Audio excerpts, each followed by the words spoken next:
चिरां जिल्ला गायसनथाइ सान फालिथायखौ लोब्बा लाखिनानै PMGSY बिथांखिनि गेजेरजों रायजो सभानि MP रोनगोरा नार्जारिया सोमदारिनिफ्राय बासुगाव कासिकत्रा थांनाय लामा मावफुंनो खाम्फा बेखेवनानै होदों।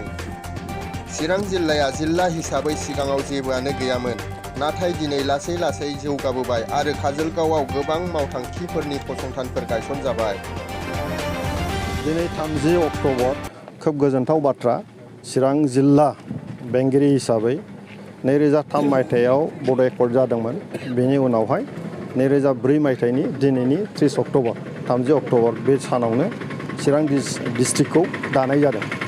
बे समनिफ्रायनो जिल्ला हिसाबै खामानिखौ मावनाय जादों। ओंखायनो दिनैहाय 30 अक्ट'बरखौ डिस्ट्रिक्ट डे हिसाबै फालिनाय जादों। आरो दिनैहाय फुंनिफ्रायनो सानसे बे हाबाफारिखौ डिस्ट्रिक्ट एडमिनिस्ट्रेसना लानाय जादों। बेवहाय जों बयबो बाहागो लादों। मोनफ्रोमबो डिपार्टमेन्टआव मा मावनाय जाखो, मा मावनो लादों, बेनि बागै रायजो राजाफोरनो खोन्थानायनिबो बेवहाय हाबाफारि लादों। आरो खोब गोजोनथाव बाथ्रा जे दिनैनि बे सानजों लोगोसेयैनो दिनैहाय जोंनि नैबे बिद्यापुर रडनिफ्राय जोंहा रनसायथामजों थांनानै गयबारिसिम बे लामाया खोब गाज्रि जाबायमोन आरो दालां गंसे खोब बानायनांगौनि दरखार दङमोन। नैबे लामाखौ दिनैहाय बानायनो थाखाय जों बेखेवनाय जाबाय। आरो बेवहाय जोङो जिल्लानि बेंगिरि आरो जिल्ला पुलिस प्रसासननि SP बिथांमोन ज' दंफैयो। गासैबो रायजो राजाजों ज' दंफैयो। आरो आं खोब गोजोननाय मोन्दों। बे लामाया गोबाव समनिफ्राय बिराद गाज्रि जाबायमोन। दिनै बेखौ खालामनो थांगासिनो दङ आरो बे जाफुंनो थांगासिनो दङ। दा बेयो मोनसे चिरां जिल्लानि रायजो राजाफोरनि थाखाय गिफ्ट जे दिनैहाय जिल्ला गायसननाय सान फालिनायजों लोगोसे बे मोनसे गिफ्ट होननानै आं सानो।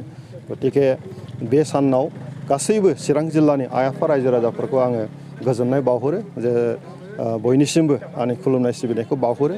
जोङो चिरां जिल्ला दानायनि जे बेकग्राउन्ड बियो एसे आलादा। बेवहाय सरकारा बबेबा जिल्लाखौ गावनो डिसिसन लानानै दानाय जायो। नाथाय चिरां जिल्ला, बाक्सा जिल्ला बे मोननै जिल्लाया बड' एकर्डजों सोमोन्दो लाखिनानै सोमजिनाय जिल्ला। दा बे जिल्ला गायसननायाव जोंनि आन्दलनकारिफोरनि बेवहाय जगदान दङ। आरो 2003 मायथाइयाव जे BLTजों जि मोनसे सुक्ति जानाय जादोंमोन, बेनि गेजेरजों बे जिल्लाया सोरजिनाय जादों आरो दिनै सोलिगासिनो दङ। आरो फैबाय थानाय समावहाय जिल्ला हिसाबै जों गोख्रोङै दिनै गायसननांगोन। आथिखालाव आं मिथिनायाव दा ओरैनो राउन्ड फिगाराव जुदि जों बुङो 5 लाखसो सुबुं दङ, बिभिन्न जाथि जनगस्ति दङ। आरो बे 5 लाख जनगस्तिनि जौगानायनि जे हाबाफारि बेखौ जों जिल्ला हिसाबैनो नोजोर होगासिनो दङ आरो नोजोर होलांबाय थागोन। जोंनि सोलोंथाइ दिगाव, लामा सामानि दिगाव, आबादारिफोरनि साइडआव, जोंनि आइजोफोरनि जौगानायनि बिथिङाव, उन्दैफोरनि जौगानायनि बिथिङाव, गासैबो बिथिङावनो जोङो जौगानायनि हाबाफारि लानानै दिनै मावगासिनो दङ। बेवहाय BTC सरकारा आथिखालाव प्रमद बर'नि दैदेननायाव दिनै गोदान मोनसे सिन्थाजों गासैबो जौगानायनि थाखाय हाबाफारि लागासिनो दङ आरो इयुनाव जों लालांबाय थागोन।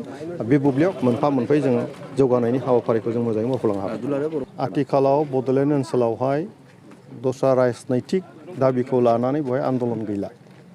सुक्ति जालांबाय, बयबो सान्थि फैबाय, जौगानायनि खामानिखौ मावनांगौ। दुलाराय बर' फरायसा आफादा मोनसे जातीय संगठन आरो बियो बर' माहारिनि थैनाय थांनायखौ लानानै सिन्थाखौ खालामबोबाय थादों, खालामलांबाय थागोन। समाज जौगानायनि थाखाय खामानि मावनांगौ जथेस्थ' दङ। दा सरकारा सरकारनि दायथ'खौ लानानै खामानिखौ मावलांबाय थागोन। दा दुलाराय बर' फरायसा आफादा जातीय संगठन हिसाबै समाजनि बायदि बिथिंखौ नोजोर होनानै सांग्रांथि लाबोनाय, खामानि मावनाया बिथांमोननि दायथ'। बे हिसाबै बिथांमोना मोनसे एजेन्डा लानानै बे रेलिखौ खालामदों। आङो गासै रेलियाव बाहागो लानाय दुलाराय बर' फरायसा आफादनि दैदेनगिरिफोर, दिपेन बर' बिथांनि दैदेननायाव गासैबो दैदेनगिरिफोरखौ आङो आंनि फारसेनिफ्राय साबायखर बावो आरो मोनसे बेस्ट उइचेस आं हरो जे बे रेलिया मोजाङै जाफुंसारथों आरो थार ओंथियाव रायजोफ्रा सांग्रां जानो हानो मोनसे खाबु मोनथों। आरो जिखिनि एजेन्डाखौ लानानै बिथांमोना खामानि मावदों बेयो निस्सय जाथियाव प्रयजन दङ। गतिके आं मिजिंथियो बे बागै रायजोफ्रा सांग्रां जागोन आरो इयुनाव बायदि बिथिङाव खामानि मावनायाव मदद होगोन।